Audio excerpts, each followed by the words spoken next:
Olá, senhoras e senhores! Vamos falar de literatura, a mais bela das artes? Se você está aqui pela primeira vez, seja muito bem-vindo ao projeto Por Dentro do Texto. Se você já nos conhece, muito obrigado por estar aqui novamente. No nosso cardápio literário de hoje, temos a presença de Giovanni Martins, esse rapaz sorridente que está aí na sua tela, jovem escritor carioca, autor do livro O Sol na Cabeça. Esse livro de contos foi publicado em 2018 e pertence à literatura contemporânea brasileira. A linguagem dele é coloquial, também trazendo traços de oralidade e muitas gírias. Vamos conhecer os 13 contos de O Sol na Cabeça? Muito bem, pessoal, vamos começar a análise do livro O Sol na Cabeça, do Giovanni Martins, com o conto rolezinho. A palavra rolezinho é uma gíria, né? E não se escreve do jeito que está aí na sua tela. Acontece que muitas pessoas falam assim. Isso é a oralidade, quando o escritor registra por escrito como se falam determinadas palavras. Esse conto é narrado em primeira pessoa, temos muitas gírias. O narrador de primeira pessoa é um menino que mora no morro do Rio de Janeiro. Nós não temos o nome do menino e nem o nome do morro. E ele diz: acordei, estava ligado o maçarico, ou seja, o sol estava muito forte. Sem neurose, tipo assim, eu não estou nervoso, não estou preocupado nem nada. Não era nem 9 da manhã e a minha caxanga, a minha casa, parecia que estava derretendo. Tinha 2 contos em cima da mesa, R$2, que minha coroa, minha mãe, deixou para o pão. Arrumasse mais R$1,80 já garantia pelo menos uma passagem. Repare então que esse menino está querendo sair de casa, está querendo dar um rolezinho. Até então, estava geral na mesma meta, duro sem maconha e querendo curtir uma praia. Deixa eu explicar aqui. O menino não tinha dinheiro para sair de casa, não tinha dinheiro para pagar a passagem do ônibus. Então ele resolveu convidar um grupo de meninos que mora no morro para descer com ele. O Pocatelho, o Vitinho, né? Tem os nomes deles ali no conto. Desses meninos, não do narrador. Então ele vai, de fato, fazer isso. Esse grupo de meninos vai descer o morro e vai em direção à praia. Agora, observe a última frase aí. Eu nunca cheirei.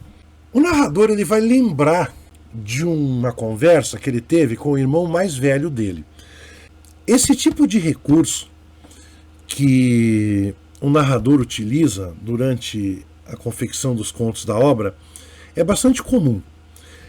O personagem está contando a história, ele está narrando a história e de repente ele lembra de alguma coisa.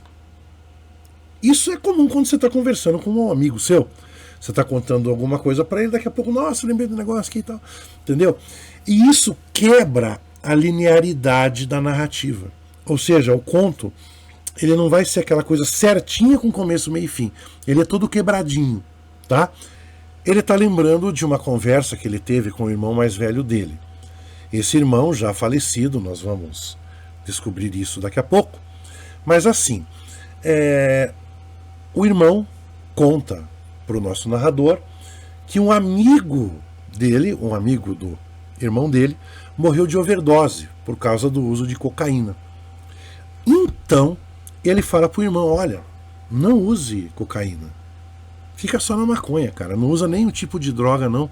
Porque senão você também pode morrer de overdose e aí é complicado. Antes de continuar, só a questão da linguagem, né, que já comentamos agora há pouquinho aí, mas aí na tua frente, né, na hora de ler o texto, fica mais perceptível, né? E só confirmando que o objeto desta narrativa é o narrador e seus amigos passeando em grupo na praia. Ainda lembrando, o narrador lembrando da conversa que ele teve com o irmão.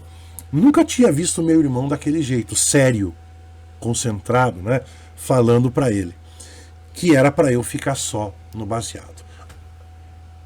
Agora ele vai lembrar de uma outra coisa. Operação mesmo só teve quase uma semana depois, que foi até quando tiraram a vida do Jean, que era um menino que morava lá na favela. O menor era bom, já estava na base do Madureira. Antes, um pouquinho, né? Uso de drogas. Uma constante na sociedade brasileira, embora muita gente faça vista grossa. Muita gente acha que isso só existe nos morros, nas periferias, nas comunidades pobres. Né? E os personagens do Giovanni Martins moram nas periferias, moram nos morros. O próprio Giovanni Martins é um egresso da periferia, né? E o que acontece?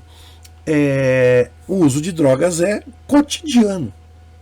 Então, nada mais normal, vamos dizer assim, do que o narrador mostrar esse tipo de coisa. E aí temos também a questão das operações policiais nos morros cariocas. Em vários contos vai aparecer esse tipo de informação para a gente. Aqui fica subentendido que houve uma operação policial que ceifou a vida de um menino que já estava treinando para ser jogador de futebol. O Madureira é um clube de futebol lá do Rio de Janeiro. Agora ele volta para a história que ele começou a contar. Chegamos na praia com o sol estalando. Lembra que o nome do livro é Sol na Cabeça, né? O Sol na Cabeça. Em vários contos aparece essa imagem do sol realmente muito forte ali e tal. E lembra que esses meninos querem curtir a praia e tinha 2 meninos que estavam lá na praia quando eles chegaram, que parece que fumavam maconha. E eles queriam dar o bote. O dar o bote aqui não é necessariamente roubar os meninos. Eles foram pedir drogas para esses meninos. Porque o que aconteceu? Desde a hora que esse grupo chegou, esses 2 meninos estavam lá na areia, tudo que passava lá, eles compravam, entendeu? Chamate, biscoito, enfim, cara, né? Como diz o narrador, parece que estavam numa larica danada ali. E aí o grupo dele pensou, cara, vamos pedir para eles, né, cara? Não custa a gente tentar. Só que os meninos não deram droga, né? Não deram maconha para eles, certo?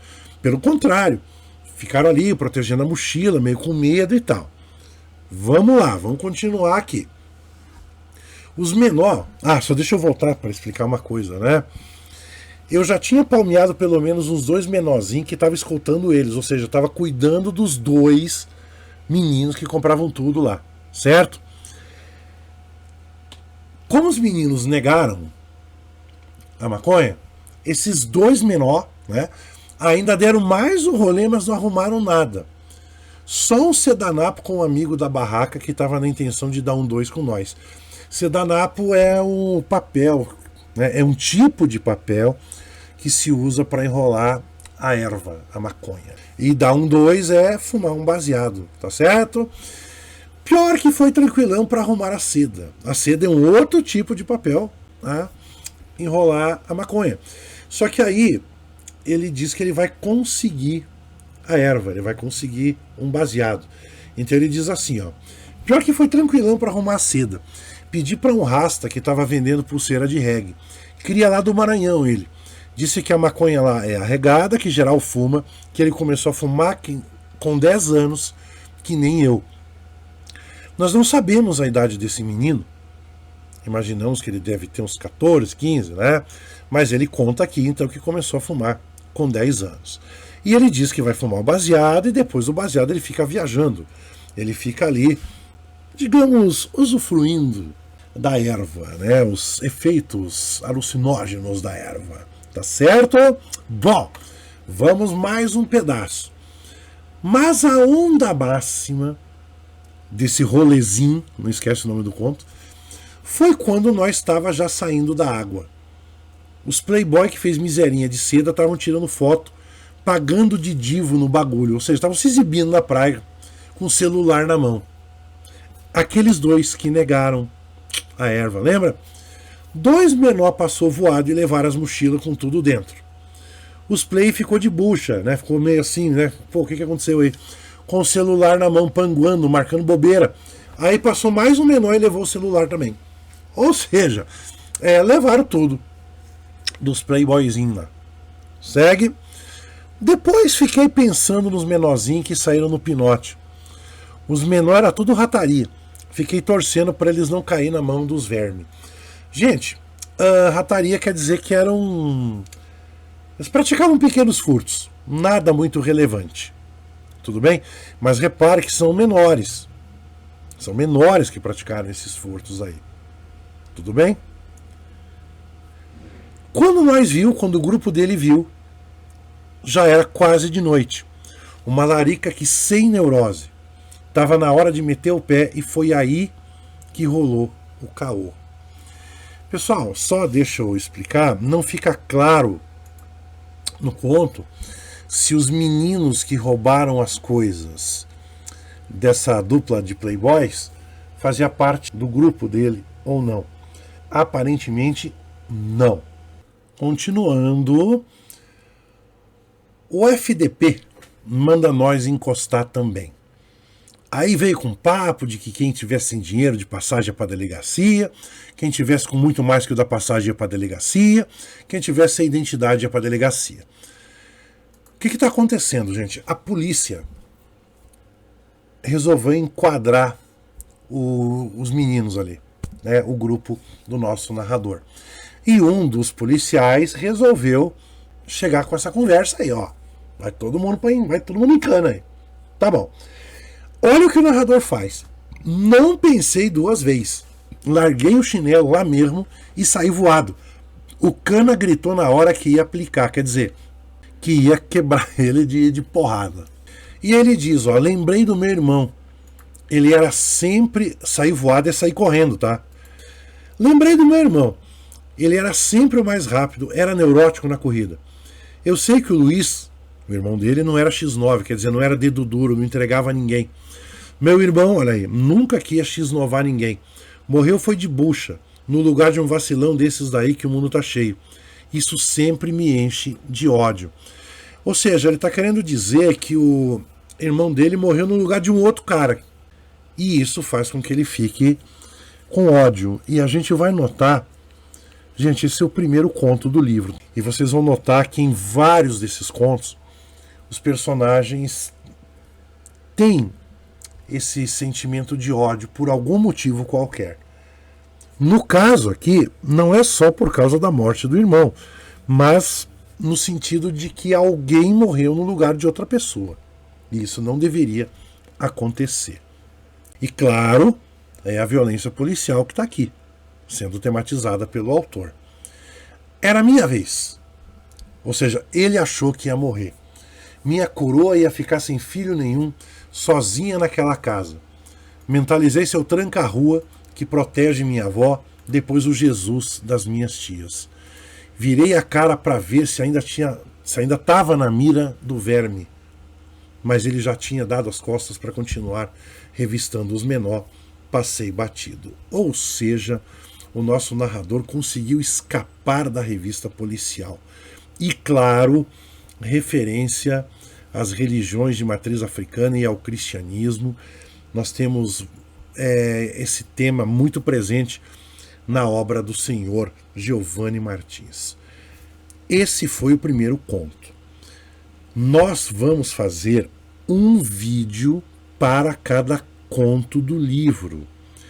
Pessoal, assistam todos os vídeos, tá? Todos os vídeos. Voltamos a nos encontrar no segundo vídeo.